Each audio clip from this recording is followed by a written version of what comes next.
सभी ओम ओम ओम। आप सभी एक बार पवित्र गायत्री मंत्र का उच्चारण मेरे साथ मिलकर करेंगे।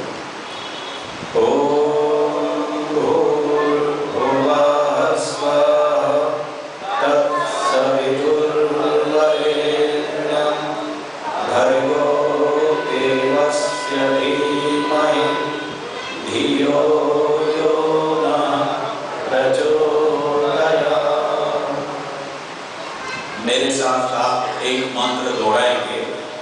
बोलिए ओम। न की इनी मसी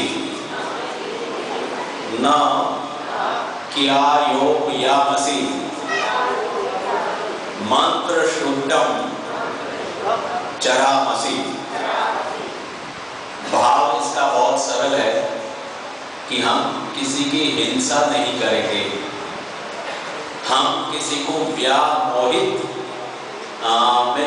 मिसगाइड नहीं करेंगे, और साथ में कहा मंत्र शुद्धम चरामसी, वेदानुसार आचरण करेंगे। ये तीन बातें हमने इस मंत्र में कही। आज आपके मध्य ये अंतिम सत्र है और इस अंतिम सत्र में हम एक महत्वपूर्ण चर्चा कर रहे हैं। मेरे पास मेरे से पूर्व बहुत सुंदर कार्यक्रम प्रस्तुत किया भजनों के माध्यम से मेरे बहुत प्रिय दिनेश पथिक जी। मंच पर अभी जिनका व्याख्यान हो रहा था बहुत अच्छा बोला और नाना प्रकार से बड़ी सरलता से उसकी व्यवस्था चिंतन में झलकती है कि आपका जीवन किस प्रकार का हो, और एक व्यवस्थित सा संदेश आपको दे रहे थे। हमारे मध्य अपनी कर्म कुशलता का जीवन में बहुत सुंदरता से परिचय दे रहे, अर्थात कर्मठता से औदत्व व्यक्तित्व हमारे बहुत सन्निकट आर्यवर श्री विनय आर्य जी, और इस आर्य समाज को अपना संरक्षण प्रदान कर रहे सम्मान्य श्री जगदीश चंद्र शर्मा जी, और इस कार्यक्रम की जो अध्यक्षता कर रहे हैं सम्मान्य आर्यवर श्री रामपाल पांचाल जी, स्थानीय आर्य समाज के सम्माननीय प्रधान श्रीमान सुखवीर त्यागी जी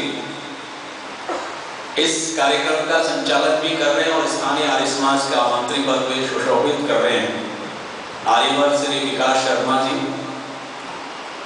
माताओं का एक संगठन भी यहाँ काम करता है और वहाँ प्रधाना पद पर सुशोभित सम्माननीय माता विजय रानी जी, और मंत्री पद पर सुशोभित आदरणीय सविता जी, और समस्त उनका मंत्रिमंडल। और एक चीज और कहना मैं भूल गया कि इस स्थानीय आर्य समाज के वैभव को और विशाल अपार कोष को जो संभाल रहे हैं आदरणीय श्री सतीश कश्यप जी, श्रद्धा के योग्य वंदनीय मातृशक्ति उपस्थित सज्जनों, आज मुझे जो कहना है महर्षि देव दयानंद का जीवन, महर्षि देव दयानंद के बारे में चिंतन। आपने अनेकों बार उनके जन्म के बारे में, क्योंकि जन्म उत्सव पर आप अनेक प्रकार से उनके जन्म उत्सव भी मनाते हैं, शिवरात्रि भी मनाते हैं, वक्ताओं से मैं उन कहानियों को दोहराना नहीं चाहता, लेकिन मैं आपका ध्यान आकर्षित करना चाहता हूं उस व्यक्तित्व के ऊपर कुछ विशेष अलग। महर्षि देव दयानंद को जिन्होंने देखा, जिन्होंने महर्षि देव दयानंद के दर्शन किए, ऐसे कुछ पात्र थे और उनसे पूछा गया कि महर्षि देव दयानंद कैसे थे। उनमें एक नाम आता है जो क्योंकि महर्षि देव दयानंद बंगाल में गए। स्वामी दयानंद जब 4 वर्ष के थे उस समय ब्रह्म समाज की स्थापना हो चुकी थी। और कहां हुई थी? बंगाल में। उद्देश्य बहुत ठीक था, हिंदी प्रेमी थे। और आपको ध्यान होगा उसी समाज से जुड़े हुए पात्र राजा राम मोहन राय जो उसके संस्थापक थे, केशव चंद्र सेन जिन्होंने महर्षि दयानंद को प्रेरित किया हिंदी भाषा के लिए और वेशभूषा के लिए भी। स्वामी दयानंद ने उनकी इन बातों को स्वीकार किया। लेकिन कालांतर में वो ब्रह्म समाज हिंदी की जगह अंग्रेजी से इतना प्रभावित हो गया कि जो सर्वे सर्वा थे राजा राम मोहन राय, कहते हैं जब उनकी अंत्येष्टि हुई तो अंग्रेजी परंपरा से हुई। स्वामी दयानंद का स्वाभाविक था कि उस संस्था से फिर लगाव नहीं रहा। और मैंने प्रथम दिवस भी जब आर्य समाज के नियमों की चर्चा की थी तो महर्षि ने ब्रह्म समाज को ही माध्यम बनाकर अन्य मतों को भी संदेश दिया था कि आर्य समाज को अपनाओ, अन्यथा कुछ भी हाथ नहीं लगेगा। तो मैं निवेदन करना चाहता हूं, उस समय भारत के क्या पूरे विश्व के एक सुप्रसिद्ध कवि रविंद्रनाथ टैगोर, उनके पिता थे देवेंद्रनाथ। क्योंकि कलकत्ता में ये लोग रहते थे और स्वामी दयानंद उनके यहां गए। उस समय ये छोटी अवस्था में थे। कौन? रविंद्रनाथ। लेकिन उस व्यक्तित्व को इन्होंने देखा था। और छोटा बच्चा जब देखता है उसका देखना निष्पक्ष होता है। बड़े होने के बाद आप में कुछ न कुछ पक्षपात आ जाता है। पक्षपात किसी भी बिंदु को लेकर हो सकता है, लेकिन बच्चा बहुत निष्पक्ष होता है। और उस निष्पक्ष भाव से महर्षि देव दयानंद के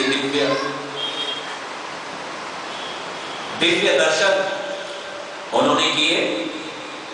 संभवतः कुछ वर्षों के बाद जब लाहौर में डीएवी का कोई उत्सव था, कार्यक्रम था, तो आमंत्रित किया रविंद्रनाथ को। और रविंद्रनाथ से वहां के लोगों ने उत्सुकता से, क्योंकि उनको पता था, उनको जानकारी थी कि इन्होंने स्वामी दयानंद के दर्शन किए हैं, तो इनसे पूछते हैं कि वो कैसे हैं। तो स्वामी दयानंद के बारे में उन्होंने रविंद्रनाथ से कहा कि आपने स्वामी दयानंद को देखा है, तो आप बताइए कि वो कैसे थे। तो कवि रविंद्रनाथ जो कि कवि हृदय थे, और उन्होंने उस समय का वर्णन किया कि मैं आज पर्यंत उस दिव्य आभा को, दिव्य व्यक्तित्व को भुला नहीं पाया। जब भी कोई विशेष व्यक्तित्व मेरे सामने आता है, या यूं कह दो मेरे जीवन में आज तक वैसा कोई व्यक्तित्व, यानी उससे ऊपर, जो उसको मिटा दे और उसकी छाप छूट जाए, आज तक मैं उस दिव्य व्यक्तित्व का हृदय में वैसा का वैसा स्थान रखता हूं। कितना अलौकिक सा व्यक्तित्व, कितना सुंदर सा आभा मंडल, और विद्वता और वाणी में ओज, वो संभवतः मुझे जितना मैं, चूंकि मेरी आयु अल्प थी, इसलिए उनके गहरे विचारों को तो मैं नहीं पकड़ पाया, लेकिन बाहरी तौर से जो मैंने देखा, लेकिन मेरे पिता तो बहुत बड़े थे और उस समय उनकी बड़ी प्रतिष्ठा थी वहां। तो उस दृष्टि से आपको पता है कि महर्षि देव दयानंद का जीवन चरित्र अंग्रेजी में भी लिखा गया, बंगला में भी लिखा गया, फ्रेंच में भी लिखा गया, अंग्रेजी में भी दुर्गा प्रसाद जी ने लिखा। और आप क्या बताएंगे, लगभग 36,000 प्रतियां उनकी जीवन चरित्र की उस समय भी की। यानी जीवन चरित्र लिखने में एक बंगाल के व्यक्ति थे, और उनका मैं नाम लेना चाहूंगा, उनका नाम भी मुखोपाध्याय थे, देवेंद्रनाथ मुखोपाध्याय। क्योंकि मैं अभी रविंद्रनाथ के पिता का नाम भी देवेंद्रनाथ था, तो भ्रमित ना हो, ये अलग थे। और इन्होंने बाल्यकाल से, आप उनका जीवन चरित्र जरूर पढ़िएगा जो मुखोपाध्याय जी ने लिखा है, उन्होंने जीवन चरित्र में अवतरणिका जो लिखी है, जिस शब्दावली का प्रयोग किया है, अनुपम है, अनुपम। इतने शब्द जोड़े हैं, इतने विशेषण जोड़े हैं, कमाल किया।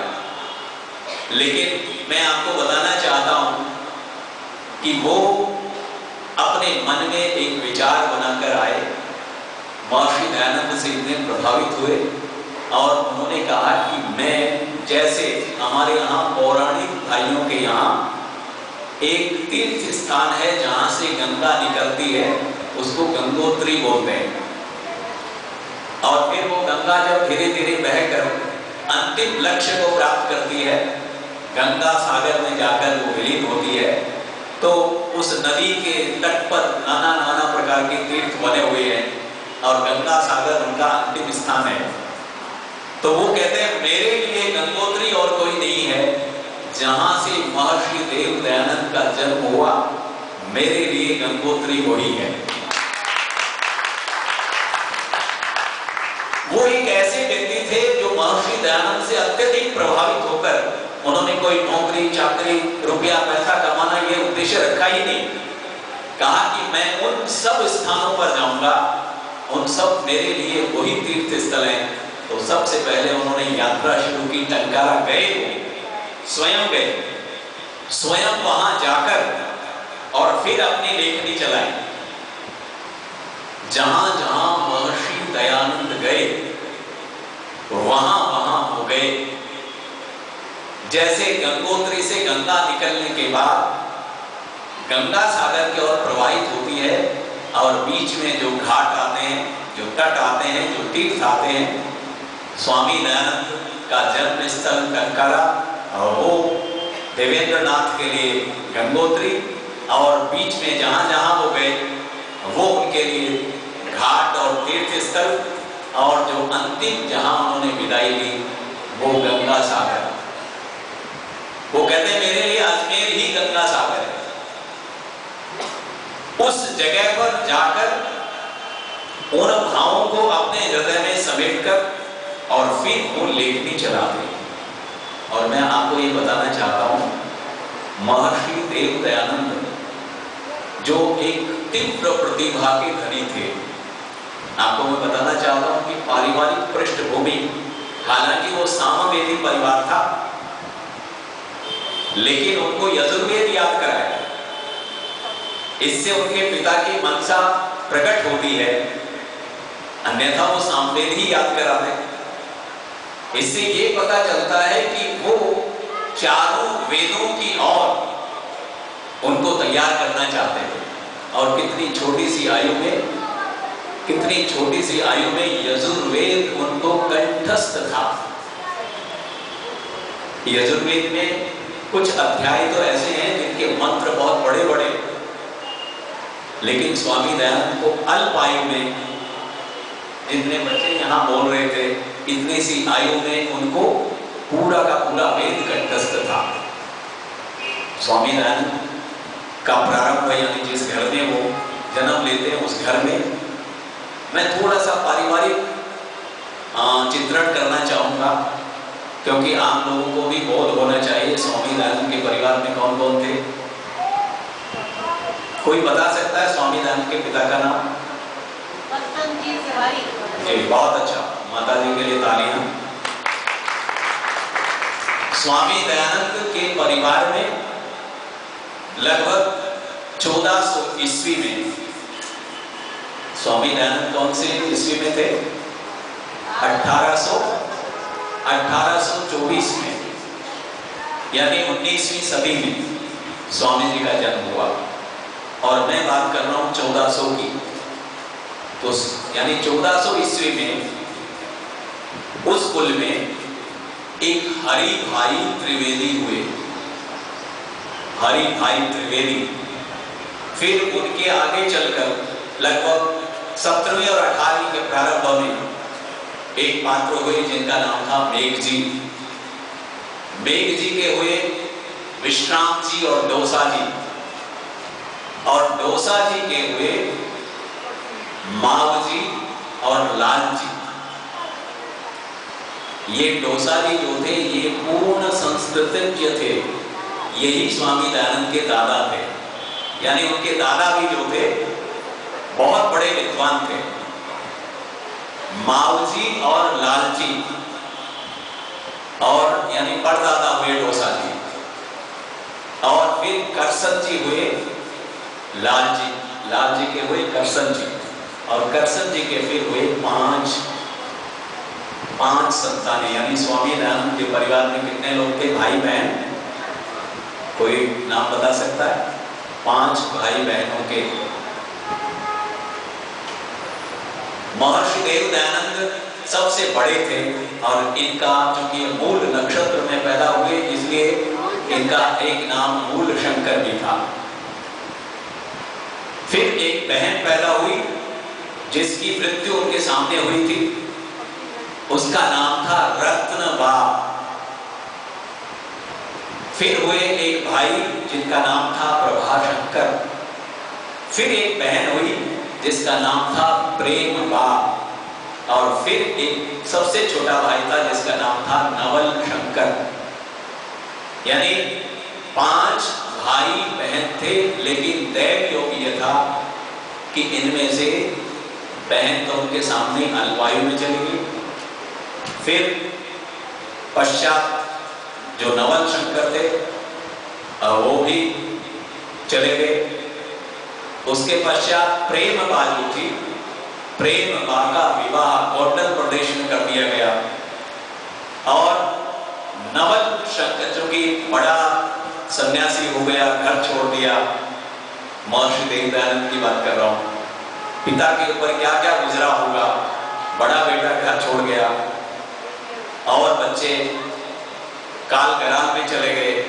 एक बचा नवल शंकर, और नवल शंकर का विवाह भी किया, लेकिन वो भी कुछ समय बाद ही नहीं रहे।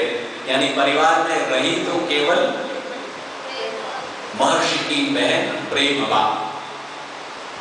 जब 1926 में महर्षि देव दयानंद की शताब्दी मनाई गई, तब मैं आपको बताना चाहता हूं कि प्रेमबा का परपौत्र, प्रेमबा का परपौत्र उस सम्मेलन में आया, और वहां पर एक महर्षि देव दयानंद के कोई मुस्लिम सखा थे, बचपन के बाल सखा इब्राहिम, वो भी उसमें आए, जिसकी आयु उस समय 103 वर्ष की थी इब्राहिम की। उसके यानी स्वामी जी के बाल सखा थे। तो प्रेमबा के परपौत्र ने उस समय पूरा वर्णन किया कि हम उनकी वंशज हैं। उस समय के वहां पर कुछ प्रथाएं हैं, जब बच्चा जन्म लेता है तो कुछ चोगा वगैरह देते हैं, जो आप नामकरण आदि कोई संस्कार होता है या मुंडन होता है, तो उस समय वो वस्त्र दिए जाते हैं। तो कहा ऐसे वहां से हमें, और वो लिखा जाता था बाकायदा वही में क्या क्या दिया गया, एक प्रथा थी गुजरात में। तो उन सारी बातों को प्रस्तुत करके उन्होंने बताया कि मैं अब आधिकारिक तौर पर महर्षि देव दयानंद का यानी उस वंश का मैं उत्तराधिकारी हूं। मैंने केवल आपकी जानकारी के लिए यह वृत्तांत दिया, लेकिन मैं आपका ध्यान आकर्षित करना चाहूंगा। बरेली के अंदर स्वामी दयानंद गए, एक लेखक ने स्वामी दयानंद के ऊपर कुछ लिखा।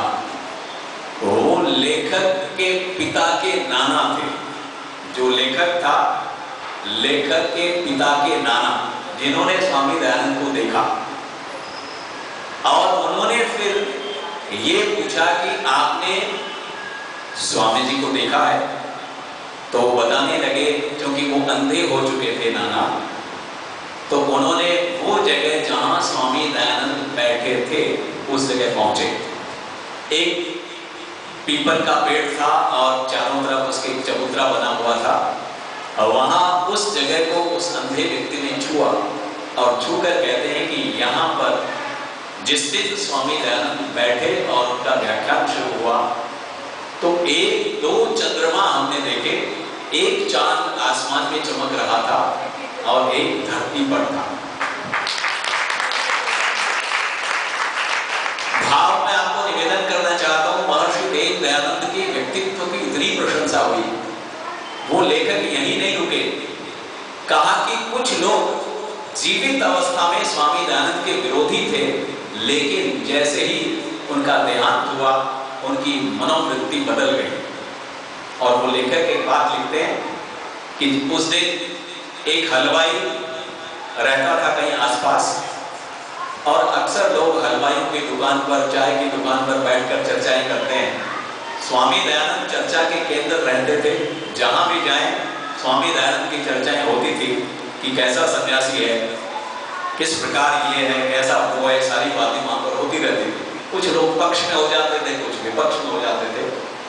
तो लेखक के पिता के नाना स्वामी दयानंद के पक्ष में नहीं थे बल्कि विपक्ष में थे। और मैं आपको बताना चाहता हूं कि उस दिन दीपावली का दिन था, जिस दिन स्वामी दयानंद विदा हो रहे थे। उस दिन वही व्यक्ति उस हलवाई की दुकान पर जाकर मिठाई लाने गया दीपावली के नाम से, क्योंकि उस समय संचार साधन इतने विकसित नहीं थे, तो जो संदेश मिलता था बड़ी देरी से मिलता था। लेकिन स्वामी दयानंद के देहांत का ये समाचार इतनी शीघ्रता से फैला, और उस हलवाई की दुकान पर वो हलवाई के पास ये संदेश पहुंच गया। जब वह मिठाई लेने गया तो हलवाई कहता, भाई आज तो डबल लेके जाओ मिठाई। तो वो पूछने लगे क्या कारण है, क्या बात है?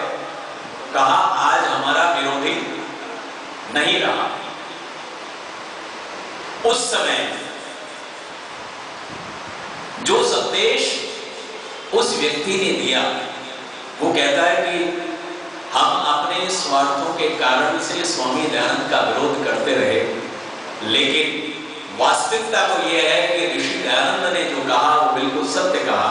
उन्होंने कोई ऐसी बात नहीं कही, हम स्वार्थवश उनको गलत मानते रहे। उन्होंने मिठाई लेना स्वीकार नहीं किया।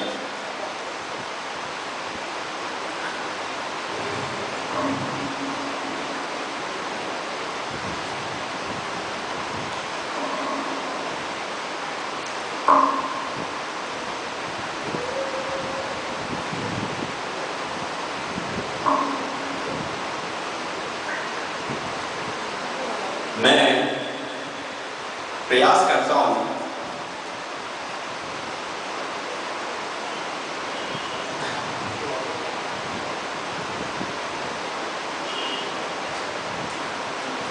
वो दिव्य व्यक्तित्व जिसके ऊपर जितना बोले उतना कम, अंतिम समय जहां अजमेर का वो दृश्य जहां पर देव दयानंद अंतिम विदाई ले रहे हैं, एक ऐसा व्यक्ति जिसने कभी ईश्वर की सत्ता को स्वीकार नहीं किया, और वो व्यक्ति लाहौर से चलकर आया। सन्यासियों का, विद्वानों का दल भी आया। महाराणा सज्जन सिंह जो उदयपुर के थे, उन्होंने महर्षि देव दयानंद का कुशल समाचार लेने के लिए मोहन पंड्या को भेजा। सुबह से ही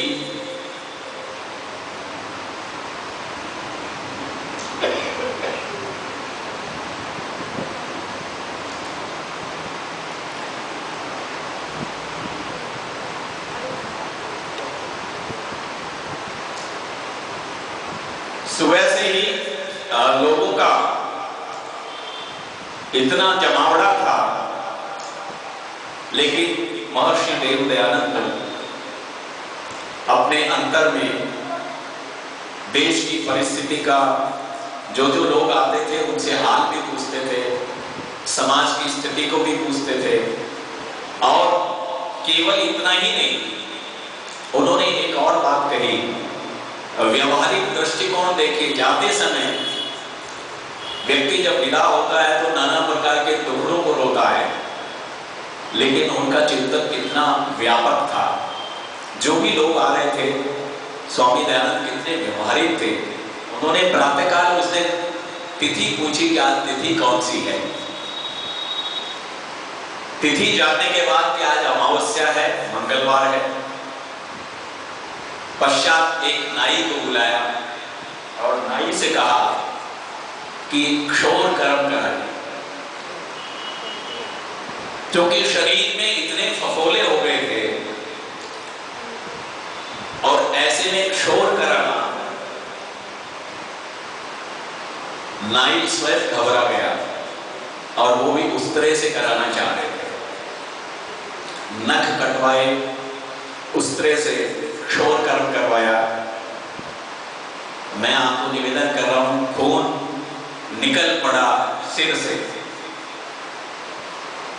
लेकिन कहीं कोई परेशानी उस चेहरे पर नजर नहीं आई। उस जमाने में 5 रुपए की क्या वैल्यू होती है आप जानते होंगे। 5 रुपए की कीमत उस समय क्या थी। स्वामी दयानंद ने नापित को 5 रुपए दिए उस समय।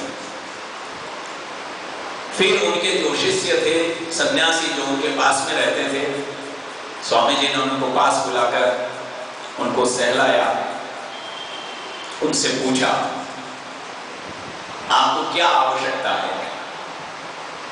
वो सारे के सारे बस एक ही आवश्यकता है कि आप ठीक हो जाए।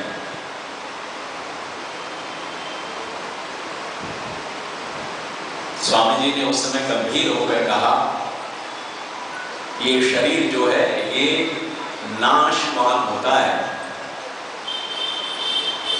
तो इसका ठीक होना ना होना ये कोई अर्थ नहीं रखता। तो वो अपनी तरफ से 200 रुपए और 100, एक सन्यासी थे जो उनके बहुत प्रिय थे, उनको देने लगे।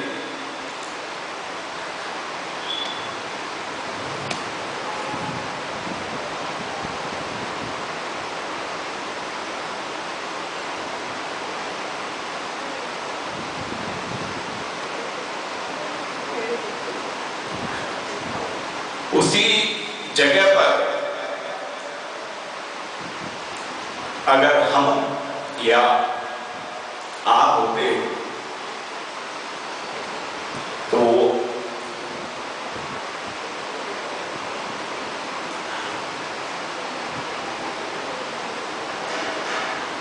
वो भेंट कैसे स्वीकार करते हैं।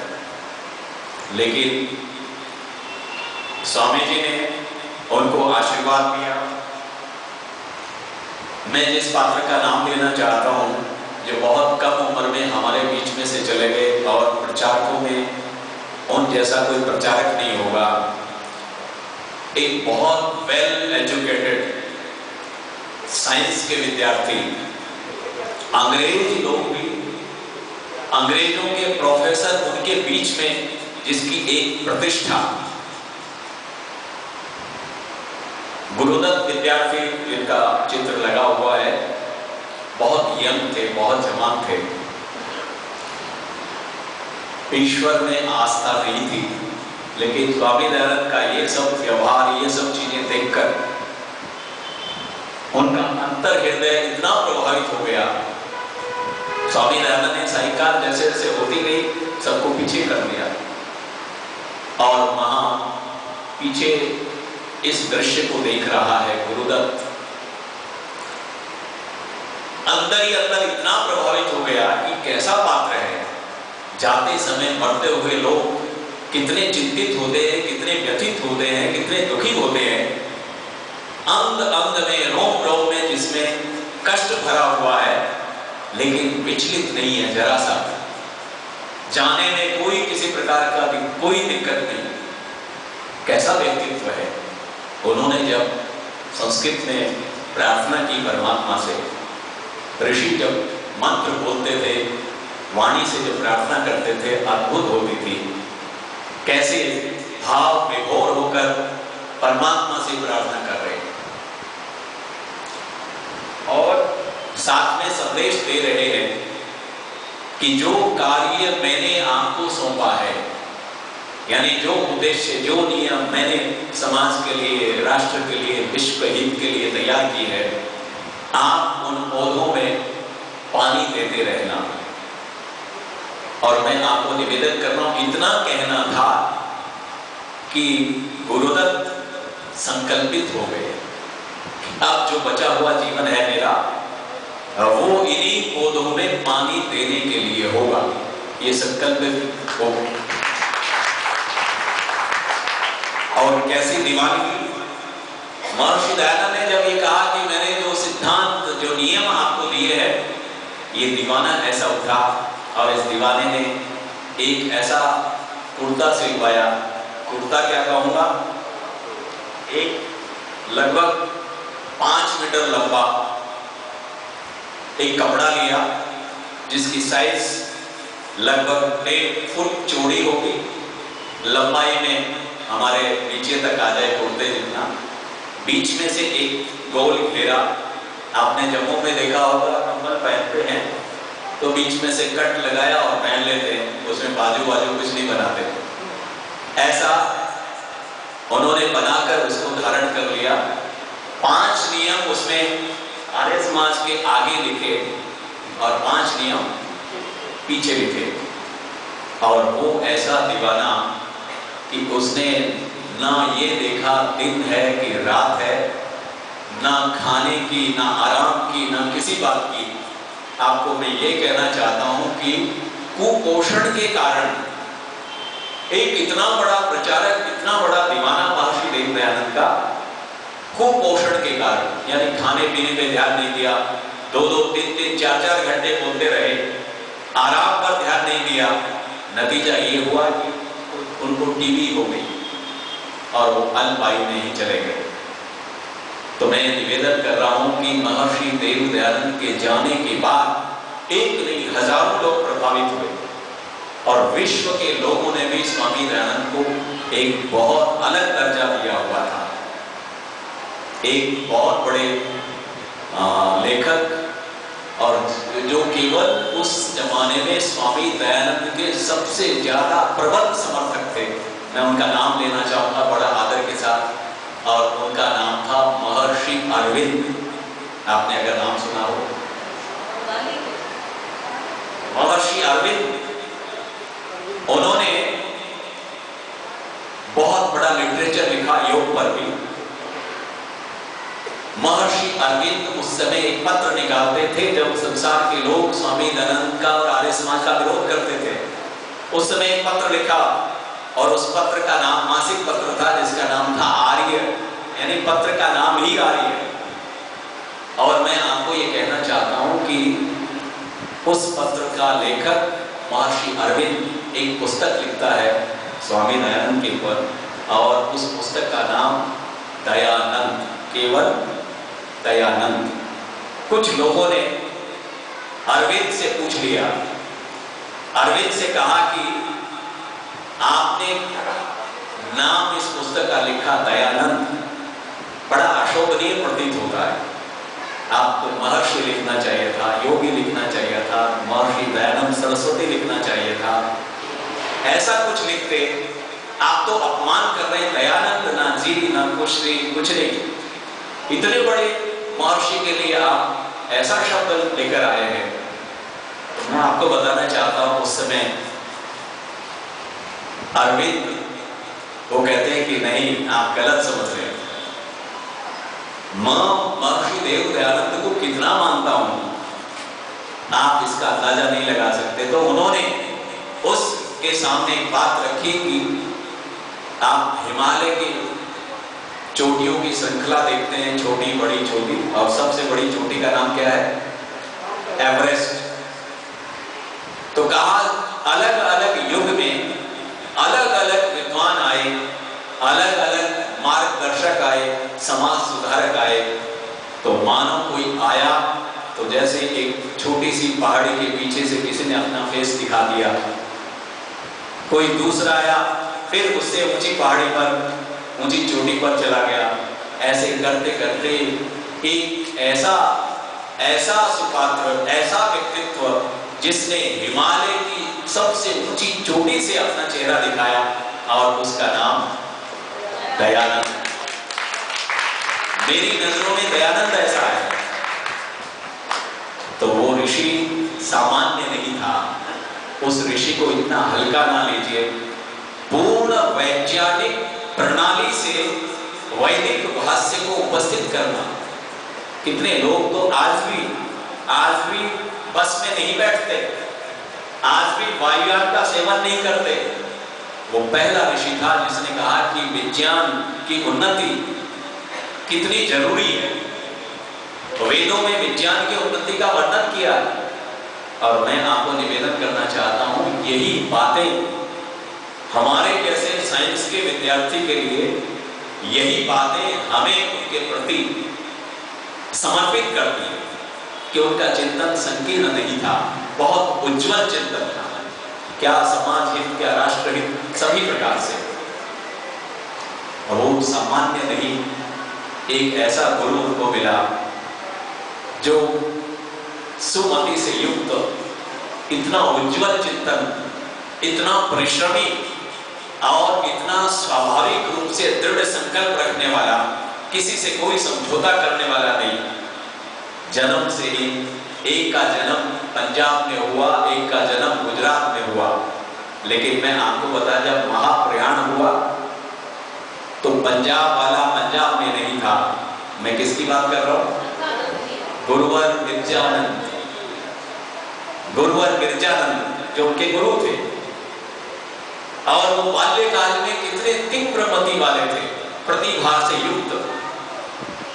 सोनू जी एक स्थान है पौराणिक का गंगा के तट पर, कहते वहां पर ये जब छोटे से थे, क्योंकि नेत्र चले गए थे इनके घर से, भाई भाभी ने निष्कासित कर दिया अनादर करके। वहां पर आज भी गंगा में कई लोग खड़े होकर और पाठ करते हैं घंटों घंटों। एक पंडित आकर, वो भी दक्षिण भारत का, और वहां पर गंगा में घंटों तक खड़े होकर पाठ करता था। ये अंधे थे और जैसे ही वो चलकर आता था उसके पद चापों से पहचान जाते थे कि ये पंडित जी आ गए हैं। और नदी में, पानी में जो आवाज होती है उसको पहचान लेते थे अंतर चक्षुओं से। वहां वो जो पाठ करते थे, कई दिनों तक ये अभ्यास चलता रहा। एक दिन जब ये वापस लौट कर आए तो इन्होंने, ये छोटा सा बालक, इसने उनके पांव पकड़ लिए और कहने लगे कि पंडित वर, मैं आपसे एक विनम्र निवेदन कर रहा हूं, और निवेदन ये है कि आपने जो पाठ वहां किया है एक बार मुझे फिर से सुना दीजिए। ये पंडित आवेशित हो गया कि पागल है, तेरे लिए मैं घंटे भर जो वहां बोल रहा हूं तुम्हारे लिए फिर से बोलो, कैसे हो सकता है ऐसा? बहुत आवेशित हो गए। तो फिर कहा, आप फिर एक कृपा और कर दीजिए, अगर ऐसा नहीं कर सकते तो आप मुझे सुन लीजिए। यानी जो आप वहां पाठ कर रहे हैं, मैं पाठ करना चाहता हूं, आप कृपया मुझे सुन लीजिए। मैं आपको निवेदन करना चाहता हूं। अब उस पंडित की स्थिति बदल गई। आश्चर्य है कि ये बोलना चाहता, और मैं आपको बता रहा हूं कि वो पाठ उन्होंने अष्टाध्यायी का वो पाठ उन्होंने हो सुनाया। कितनी प्रत्युत्पन्न मति थी। स्वामी दयानंद लगभग 36 वर्ष की आयु में गुरुवर गिरजानंद के पास गए। 36 वर्ष की आयु। आज का 36 वर्ष का पात्र कोई होगा तो बूढ़ा नजर आता, 36 वर्ष का। लेकिन स्वामी दयानंद 36 वर्ष के गुरुकुल में गए, 3 वर्ष लगभग अध्ययन किया, और फिर वो वहां से निकले। और ठीक 20 वर्ष गुरुकुल से जाने के बाद, एक, क्योंकि मेरे पास समय की एक सीमा है और ये विषय ऐसा है कि मैं जीवन भर अगर इस पर बोलता रहूं तो कब रहेगा। जिस दिन दीक्षांत समारोह हुआ, शायद विश्व का पहला दीक्षांत समारोह होगा जिसमें इतना छोटा भाषण दिया गया। दीक्षांत समारोह जब होता है तो बड़े लंबे भाषण होते हैं, लेकिन विचित्र था इनके बैच में, यानी स्वामी दयानंद के साथी जितने थे, मित्र जो थे, जिस दिन उनका विदाई हो रही है, दीक्षांत समारोह था और गुरुवर विरजानंद उस दिन अपने शिष्यों से दक्षिणा लेते हैं, विदाई होती है, और उस विदाई में स्वामी दयानंद यानी दीक्षांत भाषण में जो भाषण अंतिम अपने गुरु का उन्होंने सुना, मैं आपको बताना चाहता हूं कि वो कितना छोटा था। शायद ऐसा विश्व में किसी ने नहीं दिया होगा, और इतना छोटा था। एक मंत्र उन्होंने प्रस्तुत किया, गुहताम गुह्यम तमोपियात विश्वमित्रम यदुष्मसि ज्योतिष्कृता। इतना सा उपदेश दिया दीक्षांत समारोह में। आप क्या समझे इससे? मैं आपको बताना चाहता हूं, इसका मतलब है कि गहरे गुहताम गुह्यम तमो, तब कहते हैं अंधकार को, कि जो बहुत गाढ़ अंधकार है और जो स्वार्थ के भाव है, ये दो बहुत बुरी बीमारी है। गाढ़ अंधकार का मतलब अविद्या, और स्वार्थ का मतलब व्यक्ति की योग्यता समाप्त हो जाती है। जब व्यक्ति स्वार्थी हो जाता है फिर वह किसी काम का नहीं होता। परोपकार जब आपके जीवन में आता है तब आप काम के बनते हैं। स्वार्थी व्यक्ति की कोई कीमत नहीं होती। स्वार्थी व्यक्ति कुछ भी पाप कर सकता है, लेकिन परमार्थी व्यक्ति बड़े से बड़ा त्याग भी कर सकता है। तो स्वामी दयानंद के उन साथियों को, सभी को गुरुवर विरजानंद ने संदेश दिया कि गुहताम गुह्यम तमोपियात, ये जो गहरा अंधकार है, गाढ़ अंधकार है, इसको परे कर दो, हटा दो, और स्वार्थ के भावों को नष्ट कर दो। और क्या करना? विश्वमित्र, पूरे विश्व में जो मित्रवत है, ज्योतिष्कर्ता यदुष्मसि, जिसको हम सब पसंद करते हैं। परोपकारी लोगों को कौन पसंद नहीं करता? हम सब चाहते हैं। प्रकाश को कौन नहीं चाहता? सब चाहते हैं। तो बस इतना सा काम करना। और स्वामी दयानंद ने गुरुवर विरजानंद के इस भाव को लेकर और वो चल पड़े, और फिर तब तक नहीं आए जब तक उनके निधन का दुखद समाचार नहीं मिला। दुर्भाग्य था वो ये नहीं देख पाए, पहले ही चले गए। सत्याग्रह प्रकाश जो लिखा वो भी नहीं देख पाए। काशी का जो शास्त्रार्थ था वो भी नहीं सुन पाए। इससे पहले ही चले गए। अगर ये सुनते कितने पुलकित होते। लेकिन मैं आपको ये बताना चाहता हूं, दयानंद को एक अंधे आदमी ने आंखें प्रदान की, लेकिन दयानंद ने क्या किया मैं आपको बताना चाहता हूं। बस इतने में, क्योंकि बात बहुत लंबी हो जाएगी, समय भी बहुत कम है, और मैं आपको निवेदन कर रहा हूं दयानंद ने क्या किया। क्योंकि मैंने एक बात कही थी कि ये पंजाब में जन्मे थे विरजानंद। पंजाब में जन्मे जरूर थे, लेकिन पंजाब में उनका और कोई संबंध नहीं रहा। लेकिन दयानंद ने उस बूढ़े व्यक्ति को, जो कृष्णकाय थे, बहुत दुबले पतले थे, जिनकी हड्डियां तक दिखती थी, उन्होंने पंजाब में ही सबसे ज्यादा आर्य समाज का प्रचार और प्रसार किया। मानो अपने गुरु को उन्होंने फिर जवानी दे दी, गुरु को फिर जवान बना दिया। ये एक तरह से गुरु का जो ऋण था उससे पूर्ण होने का प्रयास था। लेकिन जब ये दुखद समाचार मिला तो अपने गुरु के प्रति उन्होंने आदर व्यक्त किया और कहा कि इतनी बड़ी देश की, राष्ट्र की हानि हुई है, अनिष्ट हुआ है, आज एक वैयाकरण के सूर्य का अंत हो गया है। उन्होंने यही श्रद्धांजलि दी। मैं निवेदन करना चाहता हूँ इस आर्य समाज में बैठे हुए सभी लोगों से कि महर्षि दयानंद के व्यक्तित्व को पढ़े, उनके जीवन चरित्र को छुए। वो एक नाम के नहीं, दयानंद नाम ही आपके सामने घूमता है, लेकिन मैं बताना चाहता हूं महर्षि दयानंद के 7 नाम थे। कितने? वो सप्तनामी थे। कोई बता सकता है सप्त नाम? महर्षि दयानंद के 7 नाम थे, 7। हाँ आइए, मूल शंकर पहला नाम, और शुद्ध चैतन्य, और दयाराम, दयाल जी, दयानंद, ये नाम तो आप सबने सुने। ये नाम के थे, लेकिन 2 नाम जो उनको अपने गुरु से मिले, शायद आपने नहीं सुना, नहीं जाना। मैंने इसलिए आपसे निवेदन किया था कि मैं कोई कही हुई कहानियां नहीं कहूँगा, कुछ नवीन बात कहूँगा। तो मैं बताना चाहता हूँ 2 नाम गुरुवर विद्यानंद ने दिए, और वो 2 नाम थे कुलंकर और कालजिह्य। 2 नाम, कालजिह्य और कुलंकर। ये पंजाबी के शब्द है।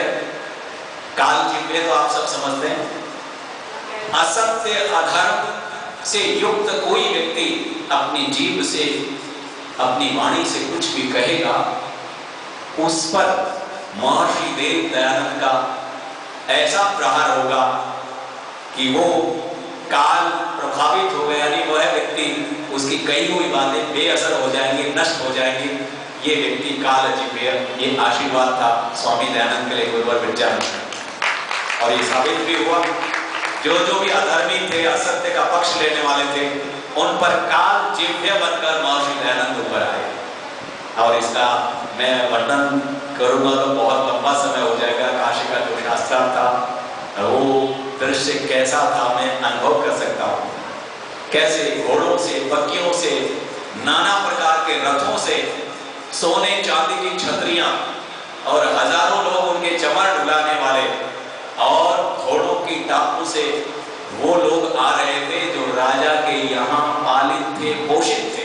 ऐसे लोग, सामान्य लोग नहीं, लेकिन दयानंद तो सामान्य था बिल्कुल, ना घोड़े, ना रथ, ना कोई।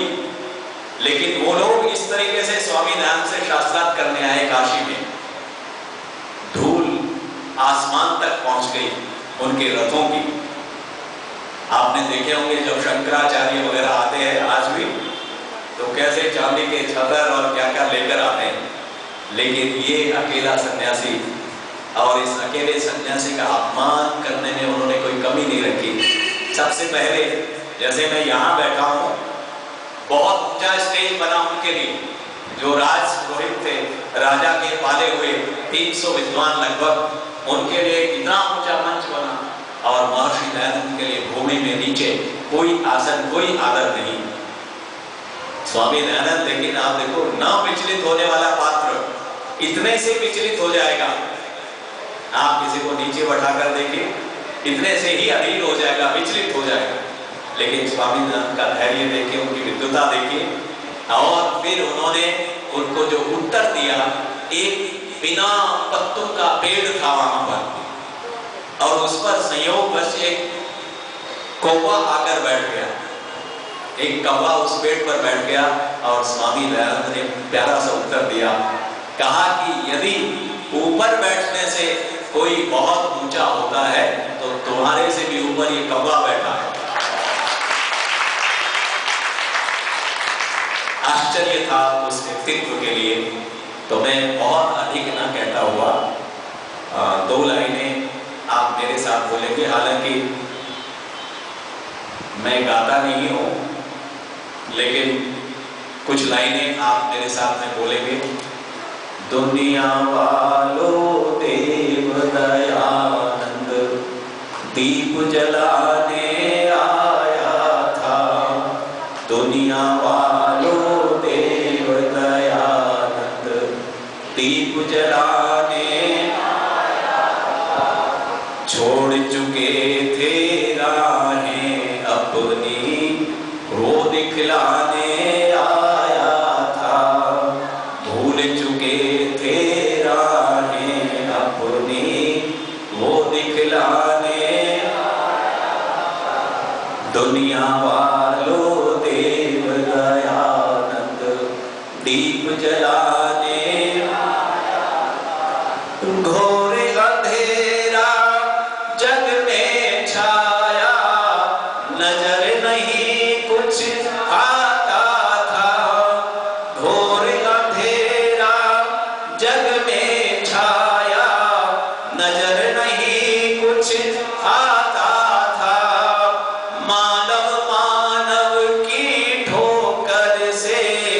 जब ठुकराया जाता था, मानव मानव की ठोकर से जब ठुकराया जाता था, आर्य जाति सोई पड़ी थी, आर्य जाति सोई पड़ी थी, घर घर जाके जगाता था, दुनिया वालों देव दयानंद दीप जलाने आया था, भूल चुके थे राहें अपनी, वो दिखलाने आया था। बट गया सारा टुकड़े टुकड़े भारत देश जागीरों में, बट गया सारा टुकड़े टुकड़े भारत देश जागीरों में, शासन करते लोग विदेशी, जोश नहीं था वीरों में, शासन करते लोग विदेशी, जोश नहीं था वीरों में, भारत माँ को मुक्त किया, भारत माँ को मुक्त किया, जकड़ी हुई जंजीरों में, दुनिया वालों देव दयानंद दीप जलाने आया था, भूल चुके थे राहें अपनी, वो दिखलाने आया था, दुनिया वालों देव दयानंद दीप जलाने आया था। मैं, चूंकि समय मुझे बिल्कुल अनुमति नहीं देता, लेकिन अपने देव दयानंद के प्रति जो भाव हैं वो इतने अल्प समय में कभी संपन्न हो ही नहीं सकते। उस ऋषि के प्रति हमारे जो भाव हैं वो इतने अलग हैं, उन्होंने जीवन बदल दिया, दिशा बदल दी, हमारे जीवन का नक्शा बदल दिया, देश के अंदर जो उन्होंने क्रांति की, अद्भुत कार्य किया, ऐसे ऋषिवर के प्रति हम सब नतमस्तक हैं। और मैं चाहूंगा आप सब लोग अपने बच्चों को महर्षि देव दयानंद का जीवन चरित्र अवश्य पढ़ाएं, एक ऐसा व्यक्तित्व का चित्रण अपने घर में जरूर करें।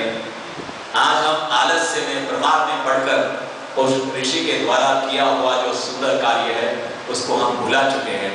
हमें चाहिए कि हम फिर से उस ऋषि के उन प्रेरणादायक क्षणों को याद करें और अपने जीवन को शुभ कार्यों से नियोजित करें, उसको अपने कार्य को शुभ दिशा में लेकर जाएं।